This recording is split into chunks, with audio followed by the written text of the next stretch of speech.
Hello, and welcome to the short interview as part of the September 2020 newsletter of Agenda Rethinking European Democracy. I am Giuseppe Spatafora, and I'm one of the new members of Agenda. The September 2020 newsletter centers on the theme of multilateralism and on the new shape this is taking in the age of COVID-19 and social distancing, which affects, among other things, international diplomacy and the United Nations. Now, in this taster video, which is part of a longer written interview, we're discussing the role of multilateralism in peacekeeping.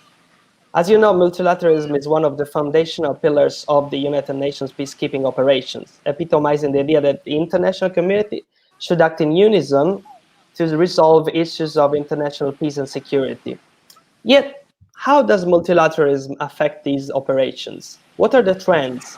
And can multilateralism have negative side effects in terms of mission effectiveness? And how are the UN's multilateral peacekeeping objectives holding on in the age of general disbelief in multilateralism? We discussed this theme with Andrea Ruggeri, Professor of Political Science and International Relations and Director of Center of International Studies at the University of Oxford, and the authors of many influential books and articles in civil wars and peacekeeping. He is one of the most renowned Italian political scientists operating abroad, and has been so kind to join us from the beach in this time of social distancing to talk to us.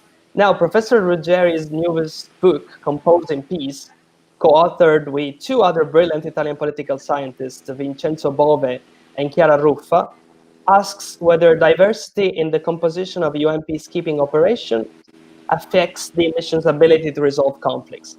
And I want to start these tasters by asking the main thesis of the book and the main trends. How should we think of multilateralism in peacekeeping operation, Professor Ruggeri? Right. Thank you for inviting me. Thank you, Giuseppe, for organizing this. Thank you, everyone. And sorry that I'm in the middle of my holiday, so usually I'm not sitting on the beach discussing international relations, but this is a great opportunity to discuss this. So we just published in June a book, Composing Peace, with Vincenzo Bove and Chiara Ruffa, where the core research question is if diversity and composition of missions of the United Nations matter in order to bring peace. Interesting enough, this question has not been really studied systematically by other scholars. So when we say composition, it means using a simile with the football culture. Is it better to have a football team with many players from different countries, or is better to have one football team with players all from the same country? And this can be, thought also in the peacekeeping operation. It's better to have a mission where most of the blue helmets are Italians, or actually having Italians, Germans, and we'll see usually most of them are actually from the global south, so Ethiopia, Bangladesh, Rwanda is better. And when we started the project, therefore, we started to highlight some trends. And one of the major trends is that since the end of the Cold War, the number of countries supplying blue helmets has been increasing in a very important way. So in the 90s, early 90s, only 50 nations were providing blue helmets. In 2018, 124.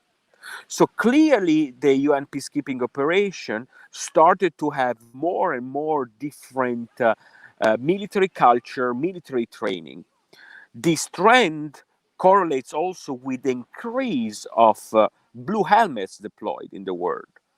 In the early 90s, we had only 20,000 blue helmets troops. Today, we have actually, the latest data are June 2020, 97,000 among 13 operations. So one of the questions was the fact that so many different countries now are contributing. And this is the true nature of the United Nations as a multilateralism, but also composition of from different countries. Is this affecting?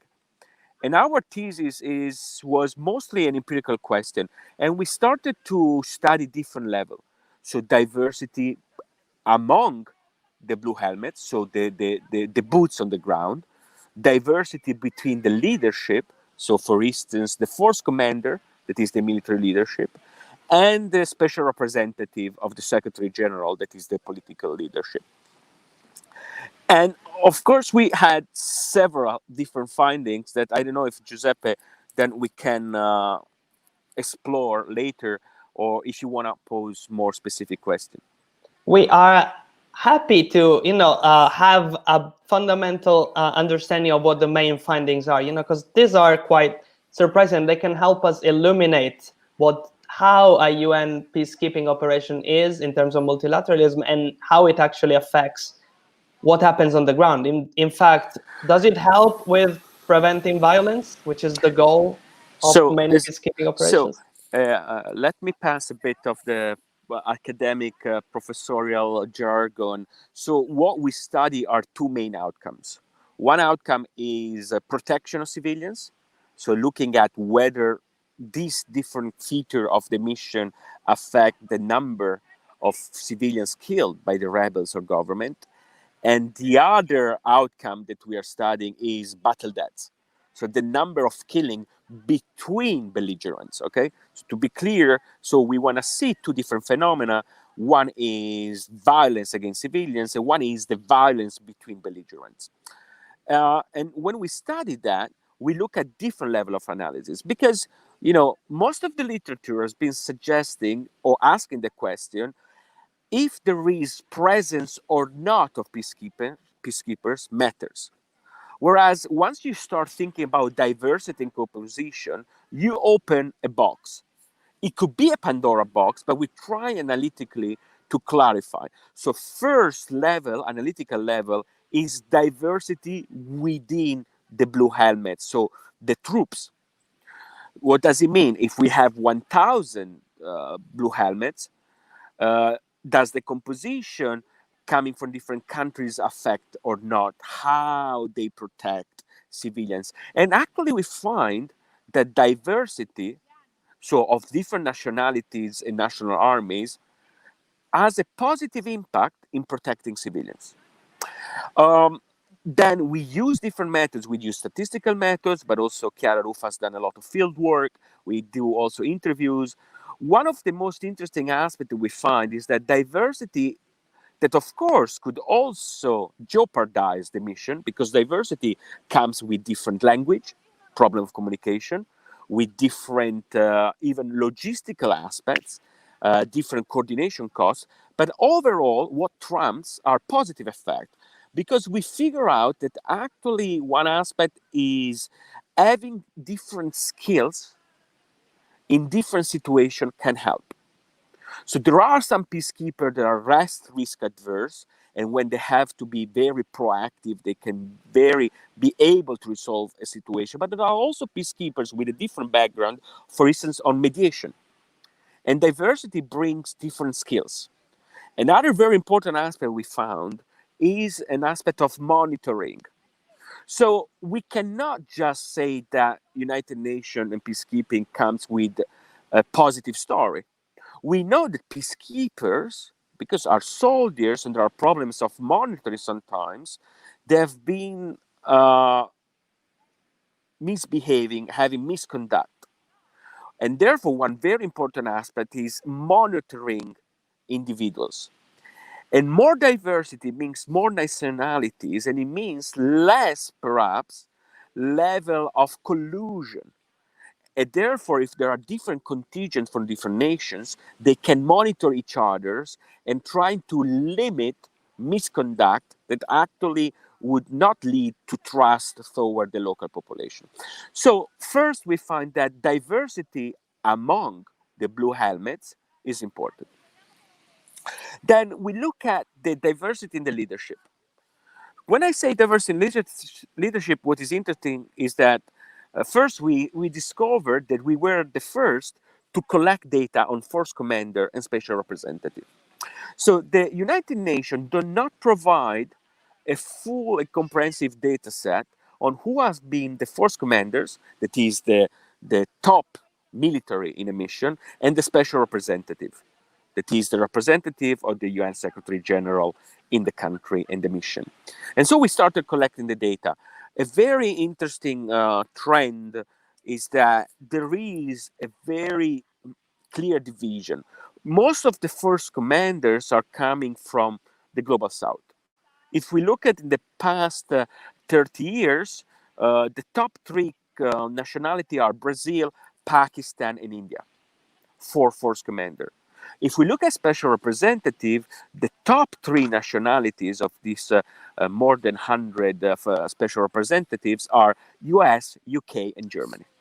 So what is interesting is this, the force commander mirror somehow who are the forces that are on the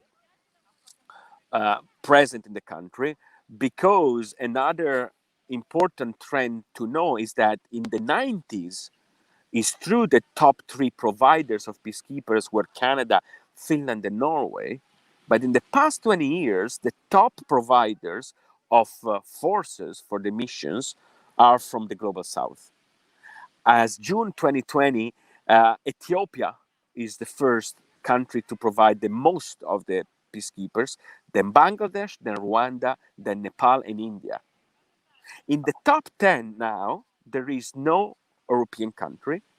The China, the only permanent member who has, he's in the top 10 of the suppliers.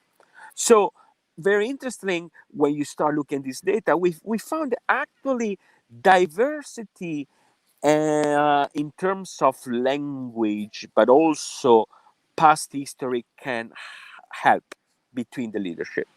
There are some anecdotes that in the book we discuss of some, for instance, in Rwanda, there was a clear case where diversity in terms of military culture, but also political attitude, was very important to jeopardize the mission. But overall, diversity of difference in leadership matters. So, what is negative in terms of diversity? Well, we found one aspect that if the force commander has very few blue helmets, so troops uh, on the field, that they are coming from his country, for him, and I say him because according to our data, I think there is only one woman as a force commander in the past 30 years, for him is harder to control and give orders. So actually what we find a positive correlation on protecting civilians. The more blue helmets are present are coming from the same country of the force commander. And of course, this creates some political issues, because then it means that is that really a multilateral mission? Is it really in the nature of the United Nations? And in fact, in the conclusion, we debate on some trade-off between legitimacy and efficiency that perhaps the United Nations should think.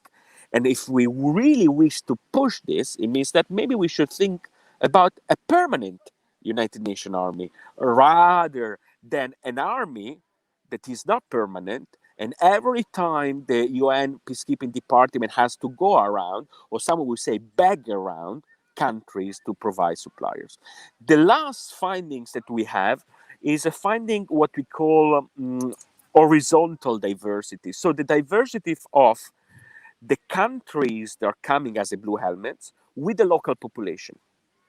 And we do find that the more diverse as the blue helmets you are from the local population in dimension of geographical distance, language, religion, but also economic aspect, social economic aspect, the harder it is to protect civilians and stop the belligerent findings. So it means that it's actually important that the blue helmets can understand and perhaps persuade and express and signal some commitment to the local population. So overall, in this book, we find that indeed diversity is important, and it cannot just be treated as a bureaucratic logistical matter. it is a political matter. It is a core aspect of the conflict resolution.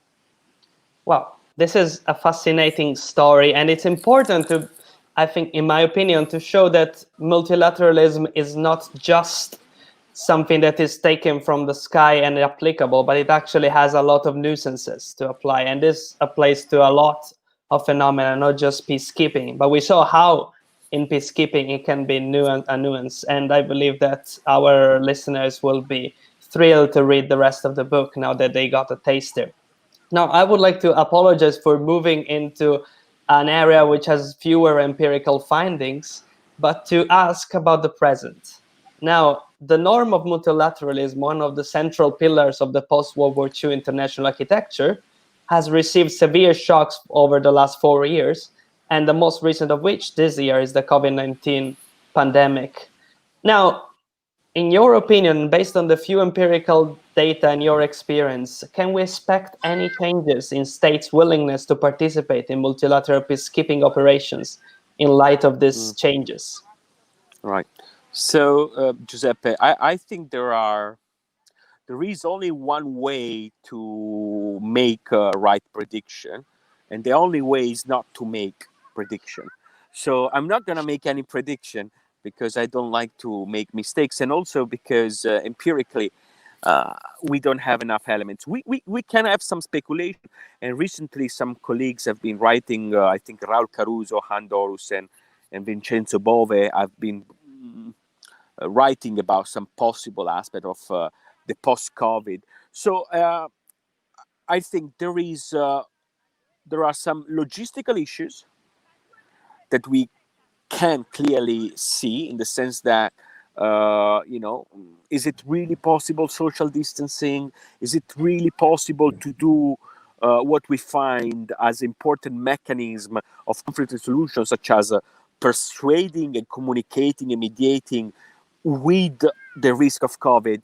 So clearly, there are already some elements that suggest us that perhaps being a peacekeeper, that is already one of the, I think, toughest job in the world, will be harder. So that in terms of logistics. Then we can think in terms of the sort of public choice, political economy of peacekeeping. Are countries in a moment of severe economic recession and high demands from the electorate, or someone would say, sorry again for this academic jargon, selectorate, in the sense also if you're not a democracy, are going to be able to provide money for the peacekeeper? And I think this is a big question. We also know that the major provider, the budget provider of United Nations peacekeeper is the United States of America. And we know that Donald Trump has a sort of a global strategy of withdrawal, let's say. So try to actually have a humble foreign policy using the pre-9/11 George W. Bush term. And therefore, it really matters, for instance, who will win the US presidential. And it does matter who will win the different elections, for instance, in Europe. And clearly, COVID and the post-COVID situation could lead to more domestic-oriented policies. So I guess that I don't know. I'm not going to make any prediction, but my speculation is that this hard job of peacekeeping and multilateralism will be harder, for sure. Thank you. Thank you for trying to make a prediction, but with all the caveats of the case, and we'll keep that. We won't hold you accountable in case we have a spurring of peacekeeping operations now. But I wanted to conclude. I wish. Go ahead. I hope to be wrong in this case. In this case, indeed.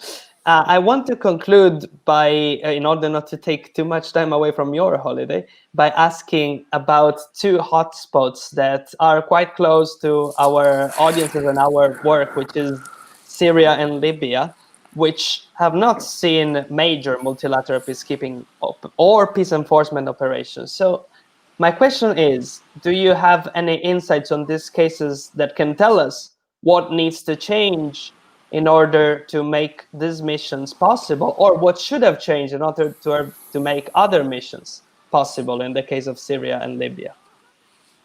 Right. I think these are, two extremely important cases for Italy, first of all, Europe, and clearly the world. And of course, I think a third one that you didn't mention, but is quite related, is Lebanon, Of in the course, sense yeah. that given the recent dramatic events, I mean, Lebanon is there is an long and ongoing mission, you feel, where actually the Italian presence is very important.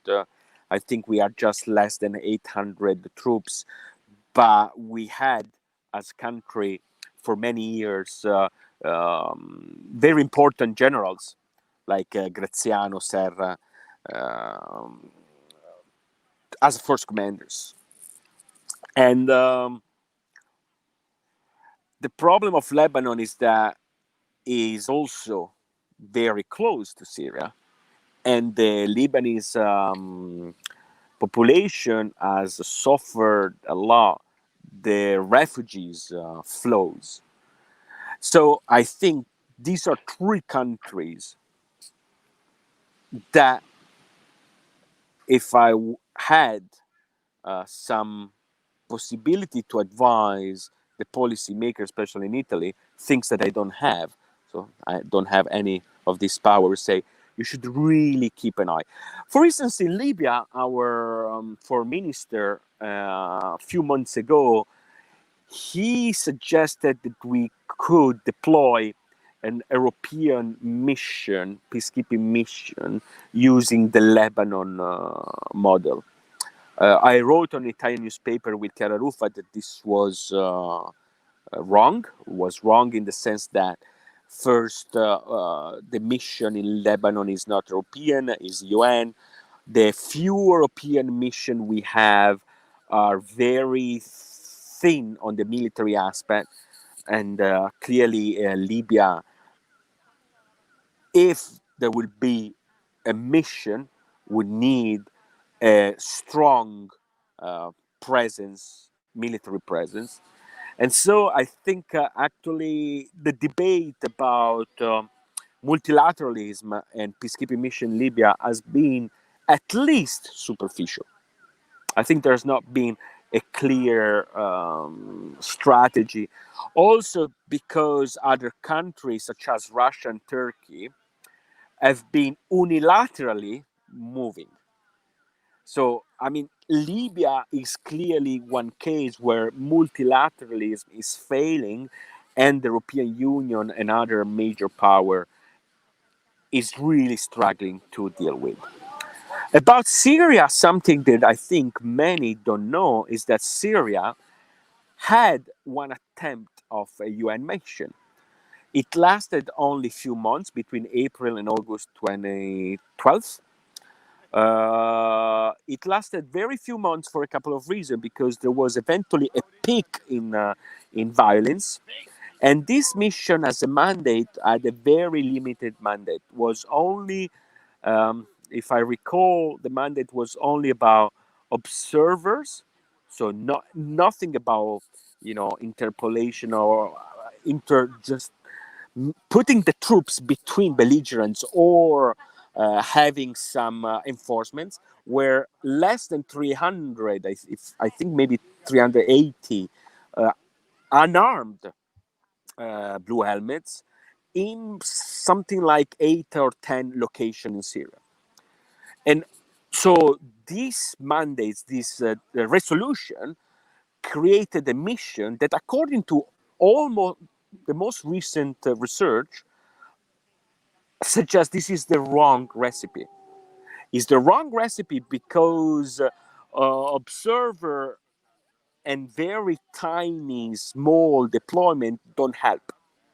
So that case, that clearly was the outcome of a political veto of different countries, was the perfect recipe for a failure.